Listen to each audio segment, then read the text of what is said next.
তুমি যদি free fire খেলো তাহলে আমার কথাগুলো মনোযোগ দিয়ে শুনবা, জীবনে একটা কিছু শিক্ষা পাইতে পারো। একদিন ফ্রি ফায়ারে আমি একটা মেয়ের সাথে অ্যাড হই এবং মেয়েটাও আমার সাথে অ্যাড হয় এবং তার সাথে অনেক দিন মানে 2-3 মাস প্রায় গেম প্লে করছি এবং সেও আমার সাথে গেম প্লে করছে। হঠাৎ একদিন আমারে বলতেছে যে তোমার নাম্বারটা দাও, এবং আমার নাম্বারটা আমি তারে দিয়ে দিছি।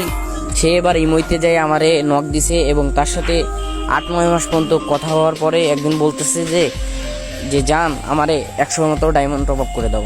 অবশ্যই দিছি, 100 ডায়মন্ড টপ আপ করে দেওয়ার পরেও কোনো কিছুই নাই। এবং তার কিছুদিন পরে যাওয়ার পরে আবার বলতেছে জান আমারে না একটা অমুক একটা জিনিস আমার পছন্দ হয়েছে, ওইটা আমারে কিনে দাও। এবার দিছি, তারপরেও একদিন বলতেছে যে জান আমার টাকা লাগবে, কিছু টাকা দাও।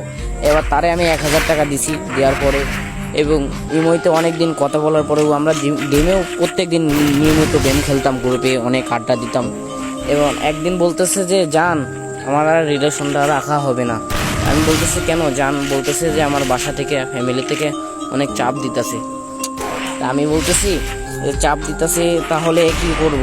তো বলতেছে যে জান আজকে থেকে তোমার সাথে আর কথা হবে না, তোমারে ব্লক মেরে দিলাম। ভাইয়া আমি একটা কথাই বলতে চাই, তোমরা কখনো ফ্রি ফায়ার গেমে কখনো কোনো মেয়ের প্রেমে পড়বা না, কিংবা কখনো কাউরে ডুও পার্টনার বানাবা না। আমি তোমাদের এই কথাটাই বলতে চাই। আর ভিডিওটা কপি লিঙ্ক করে